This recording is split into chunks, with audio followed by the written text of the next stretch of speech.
দেখতে একেবারে সাদামাটা, যেন ভিড়ের ভেতর হারিয়ে যাওয়া ছোট্ট বাদামি এক পোকা। ওজন এতটাই কম যে ফু দিলেই উড়ে যাবে দূরে। মাথার ভেতর চালের দানার 10 ভাগের 1 ভাগ মস্তিষ্ক। চোখও ভালো নয়, তবুও এই ছোট্ট বগং মথ যেন নিজের ভেতর লুকিয়ে রেখেছে এক মহাবীরের সাহস। শুধু বেঁচে থাকার তাগিদে সে পাড়ি দেয় 1000 কিলোমিটার পথ, একেবারে তারার আলো ধরে।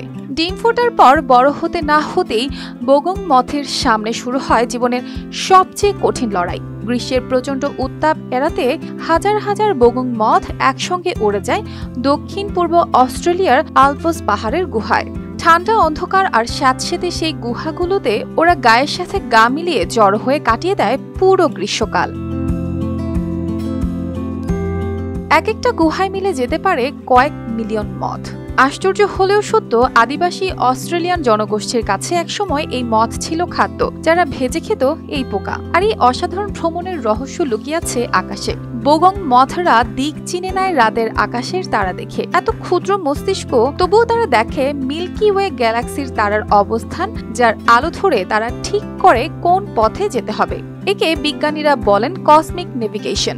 গবেষণায় দেখা গেছে আকাশের তারা যদি না থাকে তারা পথ হারিয়ে ফেলে, আবার তারা অন্য পজিশনে গেলে মথরাও ভুল করে। তবে শুধু তারা নয়, পৃথিবীর চৌম্বক ক্ষেত্র, পাহাড়ের ছায়া, এমনকি গুহার কাঁচা মাটির গন্ধ তাদের দিক ঠিক রাখতে সাহায্য করে। বলা যায় গন্ধ, ঠান্ডা বাতাস ও অন্ধকার যেন তাদের জন্য এক ধরনের কম্পাস।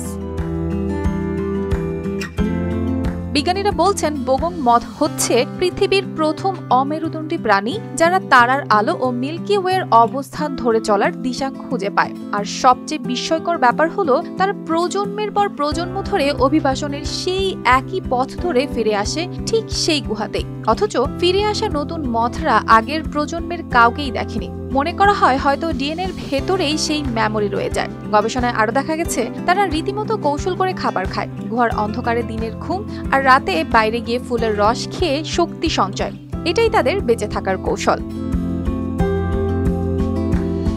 তবে এখন এক বড় বিপদের মুখে এই বিস্ময় পোকা। জলবায়ু পরিবর্তন, গুহার ক্ষয় আর বাস্তুসংস্থানের ধ্বংসের ফলে দ্রুত কমে যাচ্ছে বগং মথের সংখ্যা। এতে হুমকির মুখে পড়ছে অস্ট্রেলিয়ার বাস্তুতন্ত্র ও অনেক বন্যপ্রাণীর খাবার শৃঙ্খল।